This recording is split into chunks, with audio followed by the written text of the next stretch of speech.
being brutal, the people with leverage are the people who are holding the hostages. It's the people who are holding the hostages and those who have most traction with them. The state of Qatar is very important. It has long supported the Palestinian cause. It has been a supporter of providing finance to Hamas, and clearly they've also got links in with the leadership of Hamas. These hostages would not have been released yesterday without that. So the real influence is with those who have influence with those who are holding the hostages, and perhaps there is influence with those who can persuade Israel not to mount a ground offensive and to seek other means in order to deal with this crisis. Former Minister of State for the Middle East at the Foreign and Commonwealth Office. Alistair, good morning.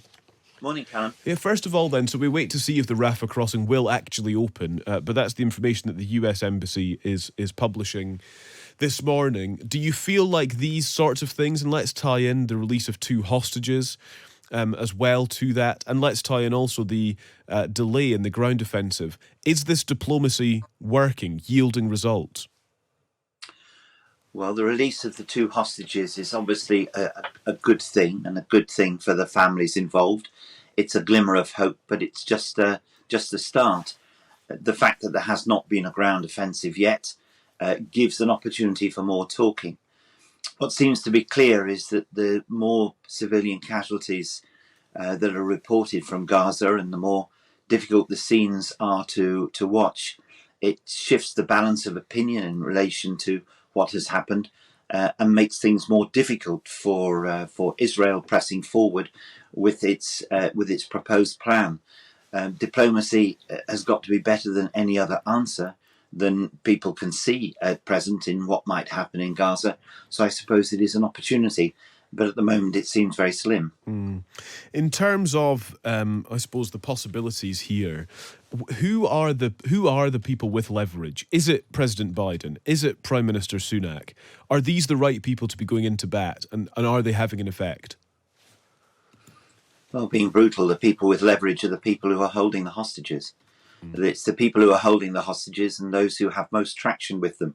The state of Qatar is very important. It has long supported the Palestinian cause. It has been a supporter of providing finance to Hamas, and clearly they've also got links in with the leadership of Hamas. These hostages would not have been released yesterday without that. So the real influence is with those who have influence with those who are holding the hostages, and perhaps there is influence with those who can persuade Israel not to mount a ground offensive and to seek other means in order to deal with this crisis. So certainly the United States, with its weight and support, which is trying to do its best to make sure that the conflict doesn't escalate, and the United Kingdom, other diplomats that are going to speak to others. Turkey will have influence as well with Hamas or Hamas supporters. These are the people who have an opportunity to try and do something in relation to the hostages. In terms of, I suppose, how things move from here, what is the key to unlocking a ceasefire of some kind? And I realise that is a huge question, Alistair, but I'm just trying to get my head around what is currently standing in the way of that. Is it the fact there are hostages in play, as it were, and that's not to trivialise it, of course, but that there are hostages, about 200 hostages, we understand. It's also who blinks first, who can broker that sort of ceasefire. I mean, there are so many elements of this to try to lace together. There are. I think we've rarely come across anything as complex and difficult as this in modern times. Israel's course appears to be set. Its answer to the atrocious terrorist attacks mounted upon it, pressed by a state and a people who feel deeply aggrieved at what has happened, is to seek to end the threat to Israel through Hamas by military means, by going into Gaza. And it's a very strong imperative. But the politics of this and the reality of this is that the Arab world does not see things this way. All they see is a continuing assault upon Palestinians, not those who were responsible for the attack, but civilians who are in Gaza. and the Arab world sees this as a part of a pattern of Israel's relationship with Palestinians over a lengthy period of time.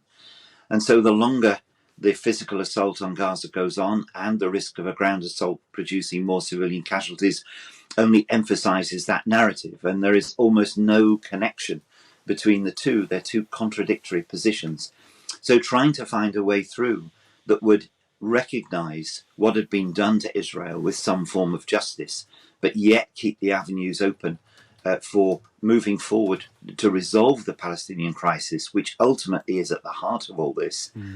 That is so incredibly difficult in the circumstances. But I think the longer it goes on without a ground assault, perhaps the better for opportunity, because almost certainly once there is a ground assault, the calls for a ceasefire will be steady and more insistent, and they will grow every single day until there is a ceasefire.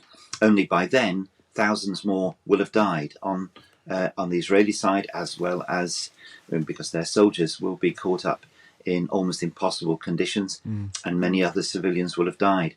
So if there is eventually going to be a call for a ceasefire, wouldn't it best to have a ceasefire now and begin the talks that will inevitably have to happen? Well, yeah, I mean, that is completely logical. Absolutely. I wonder if... But there's no logic in this. Well, that's a very good point. Intensity involved. It's very easy to sit in a room somewhere in England and as we both are, and offer views on this, but on the ground, as we hear from everybody who's been involved, the feelings are so incredibly high. Is this something of an inevitable outcome of a lack of diplomacy over the last few years? Someone I was speaking to this week, pointed to John Kerry's attempt in sort of 2013-14 as perhaps the last serious effort at resolving these underlying issues. So are we seeing the inevitable outcome of a lack of diplomacy? And indeed, was this outcome inevitable?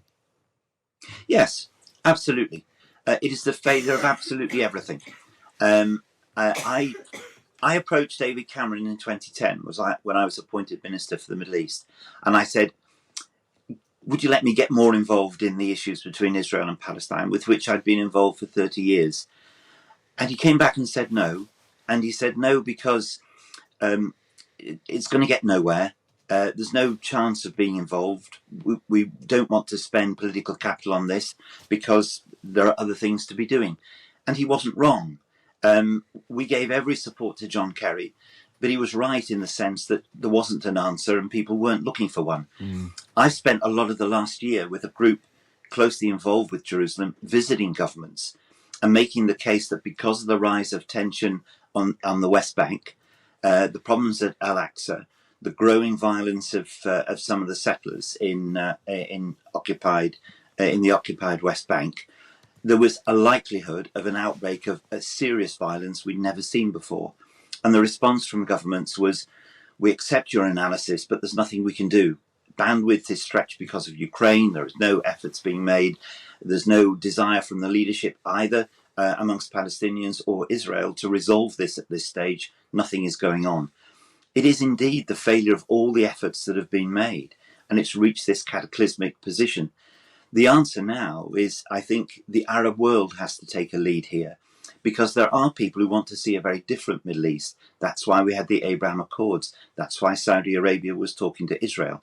There are people who want to see a very different Middle East, but trying to do that without the issue between Israel and the Palestinians being resolved is not possible. Accordingly, that has to be tackled. And anybody who thought that it could be managed or would simply disappear or a large check would sort it out, been proved to be wrong. Oh, Alistair, thank you very much. It is really informative and really helpful to speak to you. Thank you for your time this morning. Not at all. Thanks for asking, Callum. That is Alistair Burt, former Minister of State for the Middle East at the Foreign Office. And that is the crucial part of all of this, isn't it? To what extent do those involved want an answer? And that is something to consider as we go through all of this together.